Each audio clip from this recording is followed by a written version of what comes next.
दोस्तों, कहानी के पिछले भाग में आप लोगों ने सुना था कि आकृति अपने बॉयफ्रेंड विभव के कहने पर राघव के साथ नजदीकियां बढ़ानी शुरू कर देती है।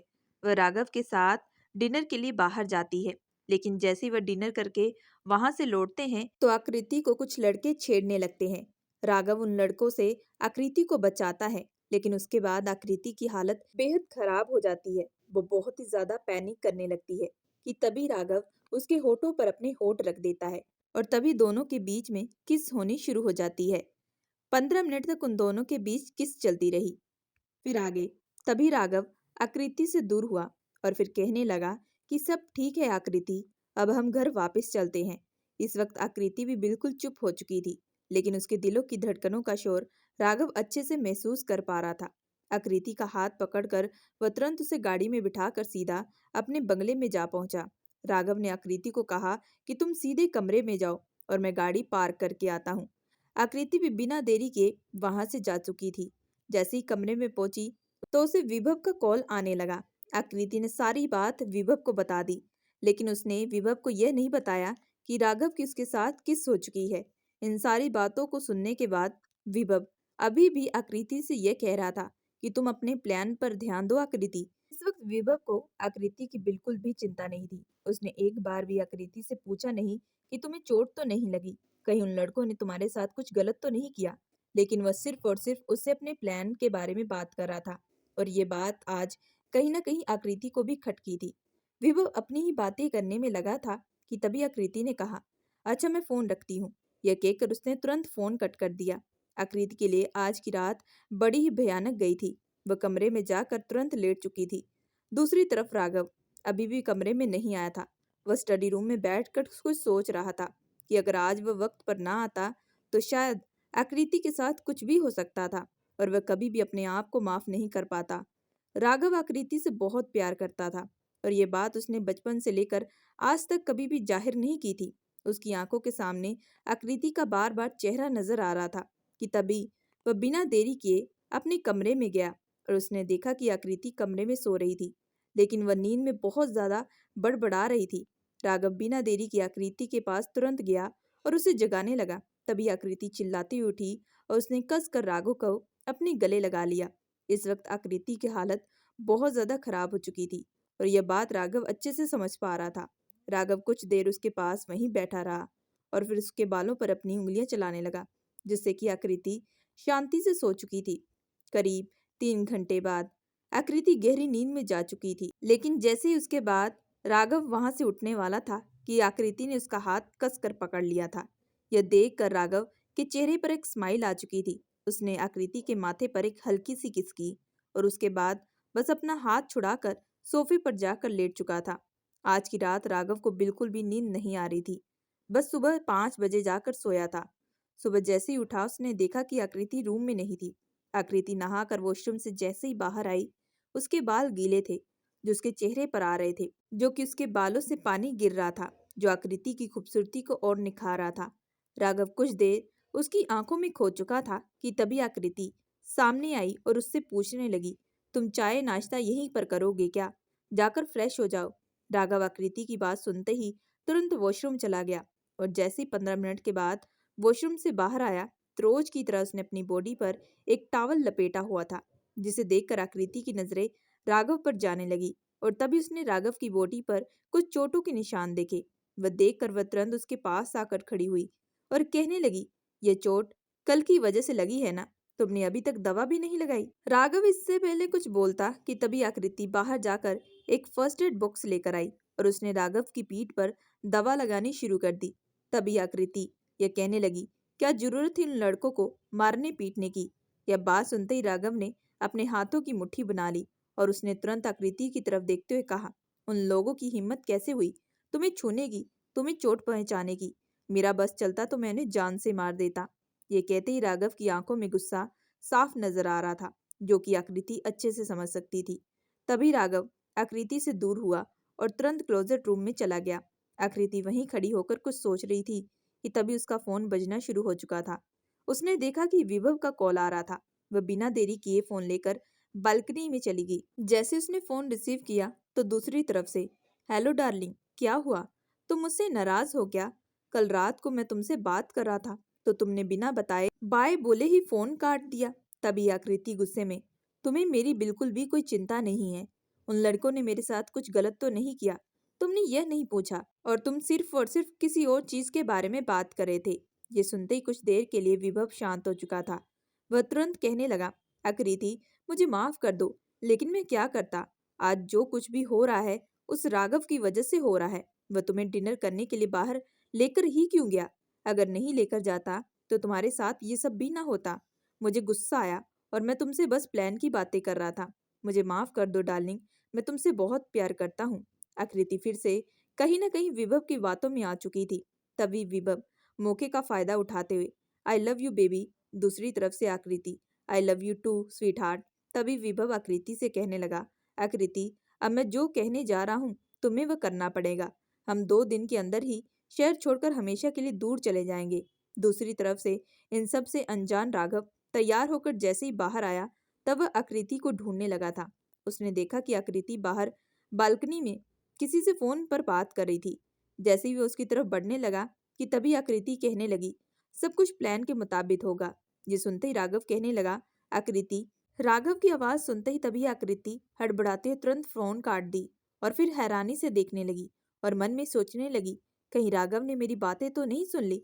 वह तुरंत राघव के नजदीक आई और उसने एक झटके में ही राघव को अपने गले लगा लिया। यह देखकर राघव भी बेहद हैरान रह चुका था। लेकिन तभी आकृति कहने लगी, राघव मैं तुमसे प्यार करने लगी हूँ और मैं तुम्हारे साथ अपनी जिंदगी गुजारना चाहती हूँ। जो मुझसे गलतियां हुई हैं मुझे माफ कर दो। आज से हम जिंदगी की नई शुरुआत करेंगे।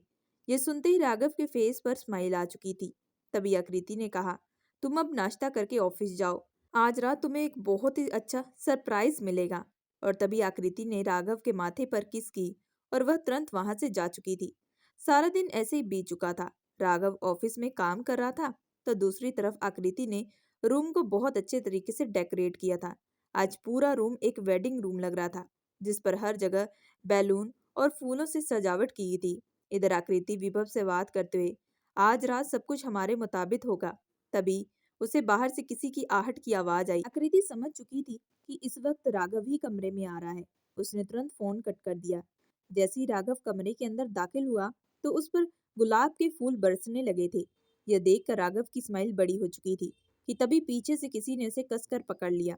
आकृति राघव की पीठ को हग किए हुए, आई लव यू राघव।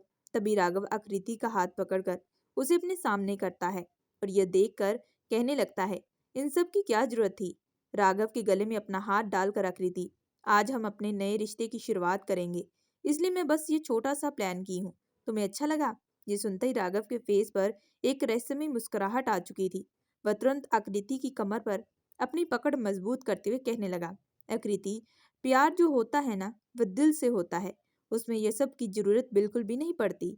यह कहते ही उसने आकृति की गर्दन पर अपने होठ टिका दिए और धीरे धीरे वह गर्दन पर किस करते हुए उसके होठ आकृति के होठों पर जाने लगे थे कि तभी आकृति ने उसे अपने से दूर कर दिया और कहा कि अभी नहीं, पहले ये गरम गरम दूध जल्दी से पी लो और इसके बाद हम अपनी जिंदगी की नई शुरुआत करेंगे।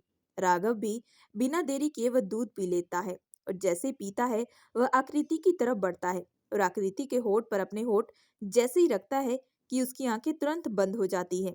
आकृति उसे पकड़कर सीधा बिस्तर पर लिटा देती है। इस वक्त उसके चेहरे पर मुस्कुराहट आ जाती है। पूरे रूम का सामान बिखेर देती है, साथ ही साथ राघव के कपड़े भी खोल देती है, जिससे ये लगे कि उन दोनों के बीच रात को सब कुछ हो गया था। और ठीक उसके बगल में भी सो जाती है। जैसे सुबह राघव उठता है तो उसका सर बहुत दर्द करने लगता है। वह रूम की हालत देखकर समझ जाता है कि रात को कुछ हुआ था। लेकिन इस वक्त आकृति उठती है और कहने लगती है, कल रात तो तुम बहुत जोश में थे, अब क्या हुआ, सर पकड़कर बैठे हो। तभी राघव कहने लगता है, मुझे कुछ याद नहीं आ रहा, बस सर में दर्द हो रहा है। तभी आकृति, कोई बात नहीं, पहली बार हुआ है ना ये सब, इसलिए तुम्हें ये सब हो रहा है। जाकर तुम फ्रेश हो जाओ, तुम्हें बाद में ठीक लगेगा। राघव भी आकृति की बात सुनकर तुरंत फ्रेश होने के लिए चला जाता है। तभी आकृति बिना देरी किए विभव को कॉल करती है और सारी बात बता देती है। दोनों ही बहुत ज्यादा खुश होते हैं कि उनका प्लान कामयाब हो रहा है। तभी विभव कहता है, डार्लिंग अभी खुश होने की जरूरत नहीं है, अभी एक और काम बाकी रहता है जो हमारे लिए बहुत ज्यादा इम्पोर्टेंट है। आकृति भी इस बात पर हामी जताती है। तभी वह कहती है कि राघव अभी बाहर आने वाला है। मैं फोन रखती हूँ क्योंकि मैं नहीं चाहती कि किसी को भी हम पर शक हो। यह कहती ही वह फोन कट कर देती है। वॉशरूम से जैसे ही नहाकर राघव बाहर आता है तो आकृति वॉशरूम की तरफ बढ़ने लगती है कि उसका पांव फिसल जाता है और राघव बिना देरी किए हुए उसे अपने बाहों में भर लेता है। कुछ देर में आकृति राघव की आंखों में खो जाती है। राघव उसकी कमर पर अपनी पकड़ मजबूत करते हुए, आकृति, क्या तुम्हें सारा दिन ऐसे ही रहना है? अगर तुम कहोगी तो मुझे बिल्कुल भी एतराज नहीं होगा, लेकिन यह काम हम बिस्तर पर रहकर भी कर सकते हैं। यह कहते ही राघव के चेहरे पर मुस्कुराहट आती है। आकृति तभी अपने आप को छुड़ाते हुए, तुम भी ना, यह कहते वो वॉशरूम में चली जाती है। आज आकृति और राघव दोनों घर पर रहते हैं। आकृति आज सारा दिन राघव को खुश करने में लगी रहती है। उसके लिए उसका मनपसंद खाना भी बनाती है, लेकिन उसे पता है कि इस घर में उसे कोई भी बहू का दर्जा नहीं देता और इस बात का वह फायदा उठाती है और उसके सामने रोने धोने का नाटक करने लगती है। रोते हुए कहने लगती है कि मैं इस घर की बहू बन चुकी हूँ, मैं घर की जिम्मेदारियां उठाना चाहती हूँ। यह बात सुनते ही राघव कहता है, तो आकृति, तुम्हें रोका किसने है? तुम इस घर की बहू हो और ये तुम्हारा हक है। तभी आकृति रोते हुए, लेकिन राघव, उसके लिए तो मेरे पास घर की चाबियां होना जरूरी है ना। चाचा चाची मुझसे बात नहीं करते, मैं मानती हूँ उन्हें मैं बिल्कुल पसंद नहीं हूँ, लेकिन उन्हें तो अपना फर्ज निभाना चाहिए। तभी राघव बिना देरी किए आकृति का हाथ पकड़कर उन्हें अपनी चाची के पास ले जाता है और कहता है, चाची, अब से इस घर की सारी चाबियां आप आकृति को दे दीजिए। अब वह घर की बहू है। यह सुनते ही राघव की चाची इस बात पर गुस्सा हो जाती है, लेकिन वह कुछ कहती नहीं और वह चुपचाप आकृति के हाथ में चाबियां थमा देती है और उसके चेहरे के भाव बदल जाते हैं। आकृति वह चाबियां थाम कर बेहद खुश हो जाती है। तभी आकृति खुशी से राघव को गले लगा लेती है। राघव तभी आकृति के कान में, आकृति, इस घर की चाबियां हासिल करने का मतलब इस पूरे घर की बागदौड़ को संभालना, और इस पूरे घर की बागदौड़ अब तुम्हारे हाथ में होगी। अब तुम ही इस घर को आगे चलाओगी और अब तुम सोच समझकर ही सारे फैसले किया करना। मुझे तुम पर पूरा विश्वास है। मुझे मालूम है कि तुम मुझे कभी भी धोखा नहीं दोगी। यह कहते ही राघव आकृति से दूर होता है, लेकिन यह सब सुनकर आकृति कहीं न कहीं खो जाती है। लेकिन वह सबके सामने झूठी मुस्कुराहट लिए अपने कमरे में जाती है और सारी बात विभव को बताती है। तभी विभव कहता है, आज रात को जितना पैसा तिजोरी से निकाल सको निकाल लेना, जितने गहने हो वो भी निकाल लेना। हम आज रात ये शहर छोड़कर हमेशा के लिए चले जाएंगे। आकृति भी बिना देरी किए वह सब करती है जो विभव चाहता है। रात का खाना बनाने के बाद आकृति किचन में काम करने के लिए चली जाती है। वह सबके सोने का इंतजार कर रही थी। दूसरी तरफ से आज राघव अपने स्टडी रूम में बैठकर काम कर रहा था। उसने पहले से ही आकृति को कह दिया था कि उसे आज रात बिल्कुल भी कोई डिस्टर्ब ना करे। मौका पाकर आकृति ने घर की तिजोरी में से जितने भी पैसे और गहने थे वह सारे निकाल लिए थे और सारे एक गठरी में बांध कर उसने अपने कपड़ों में निकाल कर एक बैग में भर लिए। उसने जब ये बात विभव को बताई तो विभव की सुनकर बहुत खुश हुआ। वह कहने लगा, मैं तुम्हारा स्टेशन पर इंतजार करूंगा। आज ही रात हम दूर कोई शहर पर चले जाएंगे। तभी आकृति कहने लगती है, लेकिन अभी भी राघव जाग रहा है, मैं कुछ देर में ही बस निकल जाऊंगी। जैसी स्टडी रूम की तरफ जाती है और देखती है कि राघव किसी से फोन पर बात कर रहा था, बल्कि बात करते हुए उसकी आंखों में आंसू आ रहे थे। वह कहने लगा, किशोर पापा, आकृति को हम जितना भी समझाने की कोशिश करेंगे वह बिल्कुल नहीं समझेंगी, और यह बात आप अच्छे से जानते हैं। मैं आकृति से बहुत प्यार करता हूँ। मैं जानता हूँ सब कुछ मुझे पता था कि आकृति मेरे साथ क्या करने वाली है, लेकिन उसके बावजूद भी मैंने उसका साथ दिया। लेकिन मैं सब कुछ उसकी खुशी के लिए कर रहा हूँ। मैं उसे बेइंतहा प्यार करता हूँ। आकृति को खुश करने के लिए बेशक मुझे खुद को तकलीफ होगी। तभी दूसरी तरफ से, बेटा, लेकिन वह गलत कर रही है, हमें तो उसे रोकना चाहिए ना। राघव, पापा, कब तक हम उसे रोकेंगे? वह बच्ची नहीं है। तभी किशोर जी, बेटा, वह तुम्हारे कितने सालों की जमा पूंजी भी लेकर जाने वाली है, तुम उसे तो रोक सकते हो। तभी राघव, कोई बात नहीं पापा, मैं आगे जाकर भी और बहुत कुछ कमा लूंगा, लेकिन अभी मैं आकृति को खुश देखना चाहता हूँ, वह जिसके साथ भी रहे। यह कहते ही राघव ने फोन कट कर दिया था। उसकी आंखों में आंसू भी आ रहे थे। दूसरी तरफ ये सारी बातें आकृति भी सुन चुकी थी। उसे एक अजीब सा एहसास होने लगा था, लेकिन दूसरी तरफ उसके फोन पर बार बार विभव की कॉल आ रही थी। जैसे ही कॉल रिसीव हुई तो विभव, डार्लिंग, तुम आ रही हो ना? मैं वेट कर रहा हूँ, तुम कब तक आओगी? आकृति, मैं बस आ रही हूँ, ये बोलते उसने फोन कट कर दिया। आकृति बिना देरी किए वहां से निकल चुकी थी, लेकिन उसे बिल्कुल भी अब समझ में नहीं आ रहा था उसकी आंखों के सामने बार बार राघव का चेहरा नजर आ रहा था, लेकिन वह विभव के प्यार में भी कहीं ना कहीं अंधी बन चुकी थी। उसे समझ में नहीं आ रहा था कि वह आगे क्या करे, लेकिन जो भी वह कर रही थी वह गलत था। उसे बहुत ज्यादा गिल्टी फील होने लगा था। हार पछताकर जैसी आकृति स्टेशन पर पहुंचती है तो उसने देखा कि विभव अपने दोस्तों के साथ बातें कर रहा था, लेकिन सबकी पीठ आकृति की तरफ थी। आकृति जैसे ही विभव के पास पहुंचती है तभी विभव का दोस्त कहने लगता है, तो कब तक आकृति के साथ ये खेल खेलता रहेगा। ये सुनते विभव कहने लगा, आकृति बहुत ही ज्यादा पैसे वाली लड़की थी। मैंने सोचा था उसके साथ शादी करूंगा और उसके पिता की सारी जायदाद अपने नाम करवा लूंगा, लेकिन उसके पिता को मेरे बारे में पता चल चुका था।